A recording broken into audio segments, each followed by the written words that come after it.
नमस्कार दोस्तों, स्वागत है आप लोगों का आपके अपने YouTube चैनल इन्फॉर्म राइट पर।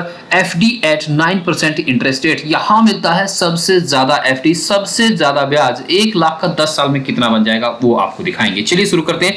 सबसे पहले तो आपको हम यहाँ पे बता दें, हमने जब गूगल के जेमिनी से पूछा कि सबसे ज्यादा इंटरेस्ट रेट कहाँ पे मिलता है, तो 1 साल के इंटरेस्ट रेट में इसने बताया हमें इक्विटास स्मॉल फाइनेंस बैंक 8.20 तक का इंटरेस्ट रेट दे रहा है, जबकि SBI में 7.25 का मिलता है 399 दिन की पे। कोटक महिंद्रा आपको 7.1 दे रहा है। तो सबसे ज्यादा जो है हम उसी के बारे में बात करेंगे। इक्विटास स्मॉल फाइनेंस बैंक आपको सबसे ज्यादा दे रहा है। तो ये है इक्विटास स्मॉल फाइनेंस बैंक की वेबसाइट, आप इस पे जा सकते हैं, अपने घर से भी बुक कर सकते हैं और बैंक में जाके भी बुक करा सकते हैं। मेरा किसी तरह का कोई प्रमोशन नहीं है, मैं जस्ट आपको ये दिखा रहा हूं कि कितना परसेंट FD का इंटरेस्ट रेट है। सबसे पहले तो हम अगर आपको बता दें कि सीनियर सिटीजन अगर आप हैं और FD पे इंटरेस्ट रेट लेना चाहते हैं, 444 दिन की जो FD है उस पे 9% का इंटरेस्ट रेट है। नॉर्मली क्या क्या इंटरेस्ट रेट है वो आपको दिखाते हैं। ये 3 अक्टूबर को, यानी कि अब से करीब 10 दिन पहले ये यहाँ पे रिवाइज हुए हैं। अभी चलते हैं हम 1 साल पे। 1 साल की जो FD 364 दिन की जो FD है वो है 7% पे। 1 साल से लेके और 443 दिन की जो FD है वो है 8.1% पे। 8.1% पे। एनुअलाइज 8.35 का होता है, क्योंकि ये क्वार्टरली यहाँ पे कैलकुलेट होता है, इसलिए 8.35 का होता है। तो 444 के पे सबसे ज्यादा मिलता है 8.25, एनुअलाइज हो जाता है 8.51। ठीक है, ये है FD के रेट, ये यहाँ पे नीचे है।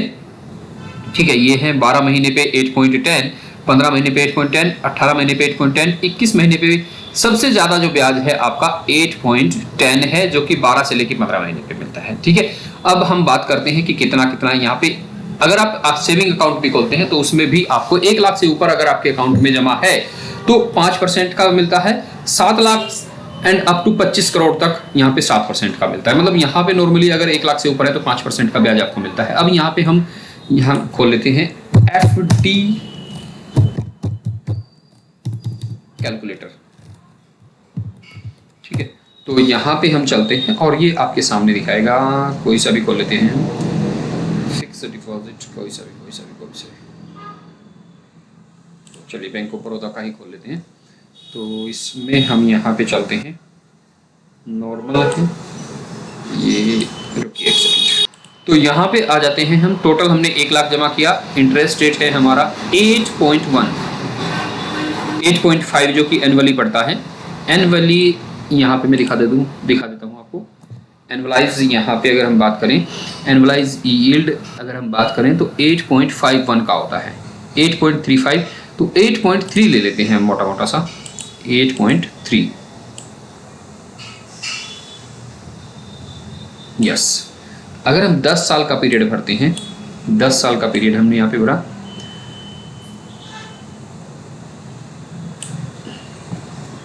तो ये होता है आपका 2,27,392 रुपया। ठीक है, 2,27,392 रुपया। लेकिन यही चीज अगर आप म्यूचुअल फंड्स में डालते हैं, मैं दिखाता हूं आपको, आप स्टॉक्स म्यूचुअल फंड कैलकुलेटर। ठीक है, यही चीज अगर आप 1 लाख रुपए का लमसम अमाउंट डाल देते हैं म्यूचुअल फंड्स में 10 साल के लिए, एक्सपेक्टेड रिटर्न मैं यहाँ पे 15% कर देता हूँ। इतना नॉर्मली मिलता है, वैसे 30% भी मिलता है, लेकिन इतना नॉर्मली मिलता है और 10 साल के लिए मैं कर देता हूँ। तो अब आप यहाँ पे अंतर देखिएगा, आपको FD करनी चाहिए। ये आपका कितना अमाउंट है, 1 लाख, ये आपको मिलेगा 3,04,555 और जो टोटल अमाउंट रहेगा 4,04,455। तो एक तरफ आपका है 2,27,000, एक तरफ है आपका 4,04,000। ठीक है, तो मर्जी आपकी है जहां पे भी आप करना चाहें। हाँ, ये थोड़ा कम ज्यादा हो सकता है। ये हो सकता है आपका, अगर हम यहाँ पे बात करें कि कोई बहुत अच्छा फंड है, उसने आपको 25% का रिटर्न दे दिया, तो आपका ये 9,31,000 हो सकता है। लेकिन ये जो है ये आपका ना बढ़ेगा ना घटेगा, ये आपको 2,27,392 ही मिलेगा। ठीक है जी, बस ये फर्क होता है। अगर आप म्यूचुअल फंड्स में इन्वेस्ट करना चाहते हैं, नीचे डिस्क्रिप्शन में मैंने लिंक दे दिए हैं डीमैट अकाउंट के, जहां से आप म्यूचुअल फंड्स में इन्वेस्ट कर सकते हैं। अपने घर बैठे ही फ्री है, दोनों अकाउंट आप खोल सकते हैं। नीचे डिस्क्रिप्शन में लिंक है, वहां से आप ज्वाइन कर सकते हैं। नमस्कार, धन्यवाद दोस्तों।